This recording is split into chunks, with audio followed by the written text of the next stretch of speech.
We are here at the Mantic Games booth, and Mr. Kyle Reed is going to join us and explain a little bit about Mars Attacks, the miniatures game. So Kyle? Hi. Okay, so what we have here is Mars Attacks. It's a miniature skirmish game where you have two sides. You either have the Martians or you have the human army. The goal of the Martians is to go ahead and take critters and eliminate the human army. The human army is trying to fend off the aliens and acquire alien technology. These are indicated by these tokens that are face down. Now you'll see that they're question marks here. But as you flip them, you'll see these blue ones are for alien technology and the red ones are for critters. You want to go ahead and take a look at some of the figurines that we have out here? Please excuse the Mars voice in the sky. Alright, so gameplay is pretty easy. You're going to use one figurine at a time. Each figurine will get two actions. You'll also have a hand of cards that you can utilize that will provide you with different things that you can do. Now if you're the aliens, you'll use the red side of these cards. If you're the humans, simply flip them around, and those are the cards that you'll be able to utilize. The cards vary from giving you simple things like additional dice on tests, all the way to allowing you to have heat rays come from the sky with your team and blow things up. So I'll give you a quick run through on each side just to kind of show you how it plays out. I'll go ahead and start with the humans here. I'm going to deal two hands of cards. Go from there. So I'll start with the human side. You'll notice they have a little bit more numbers, but that's because they don't have laser guns and they don't have armor like our aliens. So we'll start with our soldier right here. What he's going to start off doing is he's going to aim with his first action and he's going to shoot with his second at that target right here. So I will start with 3 dice. I will add 1 additional die because he's aiming. And I need 5s or better to succeed, and I'm trying to amass successes. So we'll see here I've got 8, 6, 3, 2. So this is a success because it's greater than 5, and then I have 8. In this game, 8s explode, which means you can roll an additional die for more successes, so I'll just take one of these. Alright, now I've got 3 successes. Now he needs to defend with a survival check. Now in his survival check, as a Martian, he needs 6s or better. So I'll roll 3 dice, and I'm trying to get 6s or better. 5, 5, 1. No successes. So with no successes, he is going to perish. So he will go here. He'll count as 1 victory point. I've used both of my actions for my soldier here, so I will indicate that with a activation marker, and then it will be the Martian's turn. So with that in mind, the Martians know, hey, this isn't going our way. I'm going to go ahead and utilize this figurine right here, and I'm going to target and do almost the same thing. Go ahead and attack there. So I'm going to go ahead and take a look at some of my cards here and see if I have something available there as well. Okay. So here are some examples of some cards. I mentioned there was a support card that would allow you to do things like rain down fire via heat ray. I'm actually going to do that first. So with one of my actions, I'm going to put down a support card. This is a heat ray. Now you'll see that the more of that card you have laying down, the better the effect can be. So if I amass more heat ray cards, it'll go from 2 dice to 4 dice to 6 dice. Okay. But first I need to lay it down. Can't use it yet. So that was my first action with this figurine. My second action is going to be to go ahead and shoot this target. Now I didn't aim like the last time, so I only have 3 dice. The good thing is I only need 4s or better, unlike the human soldiers.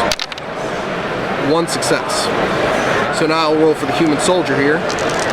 He needs 6s or better. And he's got them. 6, 8.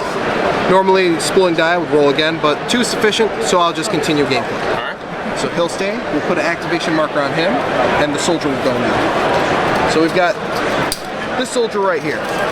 So he's going to look around now. Line of sight in this game and cover works a little bit differently than other games. As long as I can see any part of the figurine, it's in cover. The only time it has to worry about anything is when it's completely out of cover. So I'll take a look here, high level. I can target him because I can see part of the figurine from his perspective, and I will go ahead and aim and shoot. I'll get my extra die. Alright, very good roll. 6, 7, 8. So that's 4 successes. Plus I get to reroll the exploding 8. So 4 successes in all. Things are looking a little bit rough, my friend. I'm going to kind of take a look here. Don't have any cards that's going to help negate the attack from the alien. So I'm just on my own rolling these 3 dices, hoping for 6s or better. It's 1, not enough. So this has been killed. Okay. So we'll go ahead and place our activation marker here as well. So it'll be the aliens again. Taking a look around the board. So I got a question for you. Absolutely. So if we look on the box here, it says Tactical Miniatures board game. And so this board that we're looking at here actually comes in the box, correct? Absolutely. So Okay. what you see here is directly out of the box. So you're going to have this paper mat. You're going to have this terrain. Now the great thing about this terrain is it actually comes apart like this and can be put together in different ways depending on what kind of scenario you want to play or what kind of challenges you want to have. There's also things like civilians that can come into play. They'll come through the board. You'll have to watch out for them or even save them in different scenarios. Okay. And other things you may recognize as well. So I'm curious because it's kind of a miniatures game, kind of a board game. How does the movement work? Movement is relatively simple. Like I said, you have two actions. One of those actions can be to move. So movement is any square next to you, diagonal, horizontally. So one Okay. action would allow you to move once. Two actions would allow you to make a double move. So you expend both of those actions to move two squares. Okay. So I'll give you an example here because we have a soldier. One of these guys is going to come out of cover here. What he's going to do is he's going to move here. And the reason he's doing that is because he's going to be able to get a clear shot on that soldier. There's nothing obstructing his view. So that's going to give him the additional die that he needs. One success, not the best die roll. See how the human does? One success. So he'll live. That's an example of how movement would work. So you can move and then shoot, or shoot and then move. Whatever your preference would be. You mentioned some of the scenario objectives. What can that kind of be? Some examples.